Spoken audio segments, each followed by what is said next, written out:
Indian travel influencer Janali Sutaria and her friend Malav Javeri visited Singapore for the first time in April last year.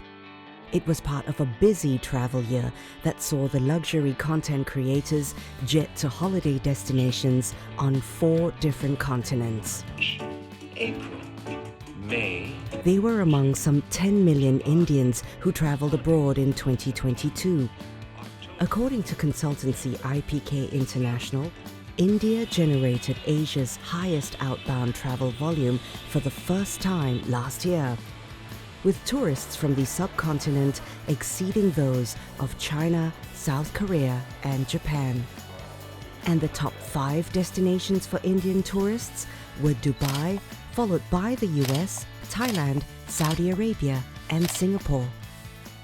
What I loved about Singapore was that there's so much to do and there's so much to see. Like, we know of Singapore as an urban jungle, like a concrete jungle, but it has a soul. It's so green, it's clean. And I guess what really attracted me to Singapore was the fact that it's safe. Like a solo female traveler can go and live over there and you can travel across Singapore safely and it's super clean. Tourism businesses in Singapore say the India market has always been strong. But in the first quarter of the year, tourist arrivals from India more than tripled year on year. So businesses are putting in more effort to cater to this market. With the Indian market being in our top 5, we've definitely seen an influx of Indian tourists come into the country and into our hotels. 57% of our Indian guests are here on business and the other 43% are here on leisure. So it's really important to make sure their basic needs are met in the hotel. We have customized Indian breakfast selection as well as lunch and dinner where we have a full station with a traditional and authentic Indian cuisine. We also have our Rang Mahal restaurant here in the hotel. So on top of that, we also provide vegetarian options in all of our restaurants as well, which is very much suited for the Indian guest. I think my only problem was limited vegetarian food, because my main purpose, my main goal of going to Singapore was to experience that culture, the hawker culture mainly. And I had a major problem finding good vegetarian food. I think that was my only drawback. So there's a huge market and crowd out there who don't travel because of vegetarian food problems. So that is something, if it lightens up, or at least there's an increase, people would definitely be going to Singapore a lot. Singapore's reputation as a shopping paradise is another draw. Most of them is 2 things they will ask about. They want the hotel at Little India side because they want to go for shopping. They don't want to waste the night in Singapore. They go down to the shopping places and do the shopping until 2 o'clock midnight.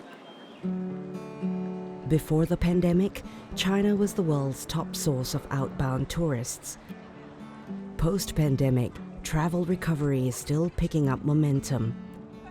And in the longer term, India's demographics mean that it has the potential to rival its Asian neighbor as a tourism giant.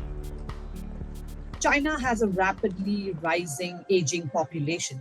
Only about 7% of India's population comprised 65 years and older, and China's was about 14%.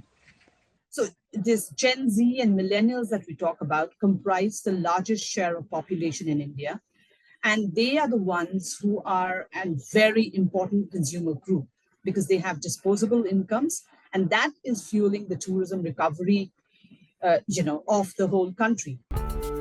These young Indians like Janali are also more open to traveling alone compared to their more conservative parents.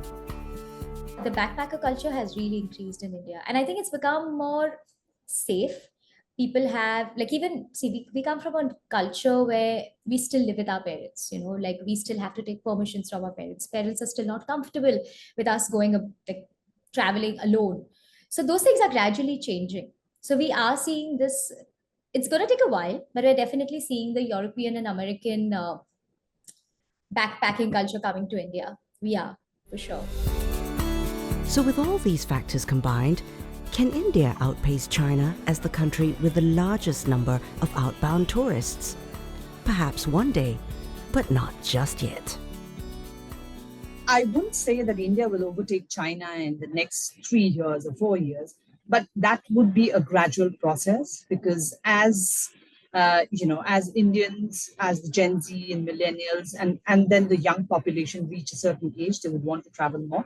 Of course, for that to happen, of course, like I said, countries need to be more open to India.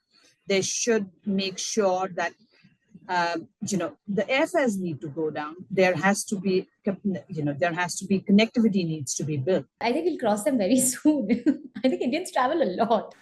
COVID really changed that. I'm sorry to say, but a lot of people had sad deaths in the family, like, short lives. And I think that is something that started changing the mindset that we have a short life. We can't keep waiting around for things to happen.